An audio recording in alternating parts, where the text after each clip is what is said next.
ভার্বকে কতভাবে লিখতে পারি, আমরা একটা ভার্বকে কতভাবে চাইলে লিখতে পারি তাকে তোমাদেরকে এক্সাম্পল করে দেখাচ্ছি তোমাকে, যে আমরা চাইলে কিভাবে আমাদের কথা বলারকে আমরা সহজ করতে পারি, আমাদের লেখাটাকে সহজ করতে পারি, যে শুধুমাত্র হাবোধকভাবে আমরা একটা ভার্বকে এতভাবে লিখতে পারি, আমরা আরোভাবে লিখতে পারি। এখানে আমরা এই কয়টা লিখেছি, আজকে আমরা দেখব। আসসালামু আলাইকুম রহমতুল্লাহ। আজকে আমি তোমাদেরকে দেখাবো আমরা একটা ভার্বকে কত রকমভাবে বলতে পারি। দেখো, আমি যাই, আই গো, আমি যাচ্ছি, আই এম গোয়িং, আমি গিয়েছি, আই হ্যাভ গান, আমি গিয়েছিলাম, আই ওয়েন্ট, আমি যাচ্ছিলাম, আই ওয়াজ গোয়িং, আমি যাব, আই উইল গো, আমি যেতে পারি, আই ক্যান গো, আমি যেতে পারতাম,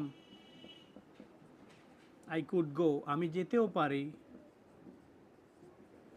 আই মে গো, আমার যেতে হবে, আই হ্যাভ টু গো, আমার যাওয়া উচিত, আই শুড গো, আমি অবশ্যই যাব, আই মাস্ট গো, আমি যেতে পারবো, I will be able to go, আমি যেতে সক্ষম,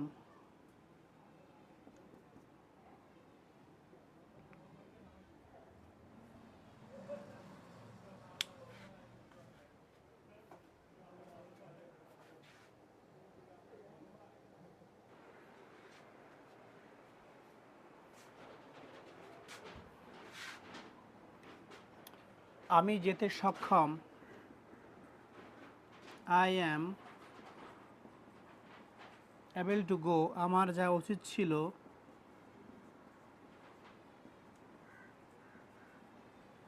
আই শুড হ্যাভ গান, আমার যা উচিত হচ্ছে,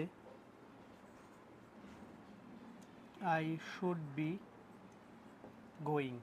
ঠিক এভাবে আমরা একটা ভার্বকে এতভাবে লিখতে পারি। আমরা চাইলে এগুলোকে আবার নেগেটিভ করতে পারি, ইন্টারোগেটিভ করতে পারি। তো এইভাবে যদি আমাদের বাক্য, আমরা যদি এইভাবে ইংরেজি শিখতে চাই, তোমরা অবশ্যই যোগাযোগ করো জ্ঞান অন্বেষণে অধ্যয়ন। আমাদের এই মোবাইল নাম্বার এটা। আমরা মাত্র 100 টাকা বেতনে সরাসরি ক্লাস করাচ্ছি সপ্তাহে 3 দিন, 5 থেকে ইন্টার পর্যন্ত এবং 0 থেকে 5 পর্যন্ত আমরা স্পোকেন ইংলিশ সহ প্রত্যেকটা বিষয়ভিত্তিক ক্লাস আমরা করাচ্ছি মাত্র 100 টাকা বেতনে। আসসালামু আলাইকুম রহমতুল্লাহ।